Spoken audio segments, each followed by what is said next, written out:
karuan, ya berarti Al-Quran tidak memberikan pengaruh bagi hatinya. Wallahu a'lam.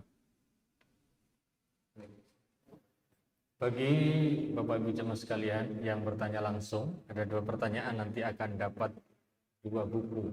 Ada 2 buku khusus untuk penanya langsung. Kemudian bagi Bapak Ibu jemaah yang bertanya lewat WhatsApp, nanti bisa menemui panitia untuk menerima door prize-nya. Pertanyaan yang selanjutnya, Ustaz. Izin bertanya, Ustaz, apa kiat-kiat agar lebih bersabar dalam mendidik anak sejak dini terkait agama, utamanya akidah? Utamanya Akidah.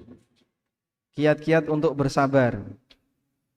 Orang itu bisa sabar karena apa? Kita sabar karena apa, Pak? Karena yakin, ya. Kalau nggak yakin, biasanya nggak sabar. Tenang, Pak, ya. Jenengan pokoknya duduk aja di sini. Nanti akan datang ayam goreng.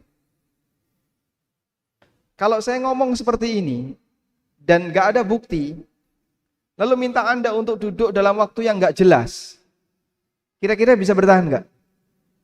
Bertahan nggak? Nggak bertahan. Sehingga orang akan segera bergerak kalau janji yang diberikan tidak meyakinkan. Anda menunggu sesuatu, misalnya nanti akan ada bis lewat, mau ke Praci Mantoro, pakai bis, ya. Bis jam pira ini? Jam 8 malam. Bis terakhir jam 9. Tapi info itu ragu. Betul nggak masih ada bis terakhir jam 9? Mau nunggu. Ketika Anda ragu, karena nggak yakin, Anda nggak bakalan sabar. Hilang. Tapi orang kalau yakin, dia akan tetap setia untuk menantikan. Sehingga kenapa seorang mukmin bisa lebih mudah sabar dibandingkan non-muslim? Karena kita punya keyakinan tentang akhirat. Bapak Ibu yang kami hormati, negara muslim itu kan banyak sekali negara yang jumlah penduduknya banyak. Indonesia, terus mana lagi? Pakistan, Thailand muslim enggak? Atau Malaysia. Rata-rata negara muslim adalah negara yang jumlah penduduknya banyak. Namun jumlah orang yang bunuh diri lebih sedikit dibandingkan negara non-muslim. Negara Eropa itu yang bunuh diri banyak, Pak. Kemarin kan sempat ranking 1 itu Finlandia.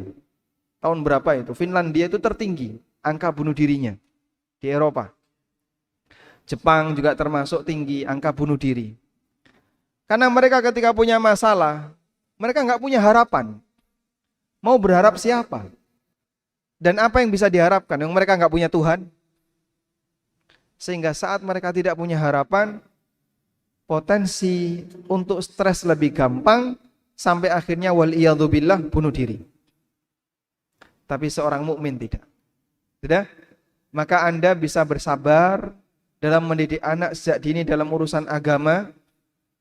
Ketika kita punya keyakinan, anakku nek apik, insya Allah pengaruhnya tidak hanya bagi dia, tapi juga untuk orang tuanya. Dengan sabar itulah kita akan berusaha, dengan yakin itu kita akan berusaha untuk sabar. Kata kuncinya yakin. Itu teman-teman yang ada di pondok, ya. Kelas berapa? Kelas berapa? Sudah lulus? Sudah. Baik. Kalau misalnya, ya, ada sayembara begini.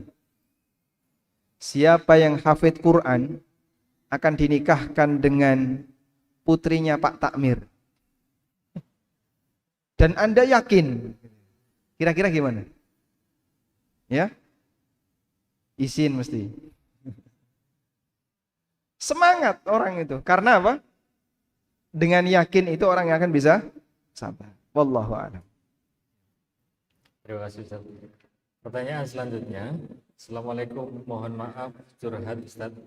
Saya seorang pendidik yang alhamdulillah ketemu dengan beberapa kelas yang luar biasa, tidak ada satupun guru lainnya yang tidak mengeluh menghadapi anak-anak di kelas tersebut. Masya Guru Allah. merasa tersakiti dengan sikap anak-anak ini. Nasihat apapun dari siapapun tidak pernah masuk di hatinya. Kalau dinasehati hanya diam, setelah itu berulah lagi. Bosan memanggil orang tuanya. Bagaimana sikap kami seharusnya sebagai guru? Terima kasih. Kalau ada kelas seperti itu, ini komplotan yang perlu dipecah-pecah ya. Memang kadang begini, sebagian sekolah itu ingin ngejar prestasi. Dan salah satu prestasinya adalah pokoknya sing pinter dibuat menonjol sekali gitu kan ya. Biar nanti kan ada prestasi. Oh, sekolah ini nilai ujian nasionalnya tertinggi.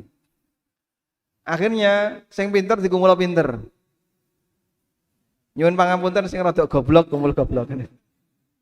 Begitu, Pak. Baik. Sehingga yang kelompok kedua ini dia merasa dianaktirikan. Akhirnya karena dia merasa dianaktirikan, bikin ulah, Pak. Kisruh dia. Itu salah satunya. Akhirnya betul, yang pintar ini bagus nilainya UN, tapi terjadi kesenjangan sosial. Yang satu nilainya mendekati 100, yang ini Masya Allah Pak, di bawah 30. Cuman sekolah menutupi itu. Nah, karena faktor ini, akhirnya terkadang pemisahan ini kadang memberikan efek samping. Anak-anak yang dianggap bermasalah tadi bikin kisruh dia. Itu salah satu di antara sebabnya. Terus solusinya gimana? Sebenarnya memang kita berharap ya pemerataan itu lebih bagus.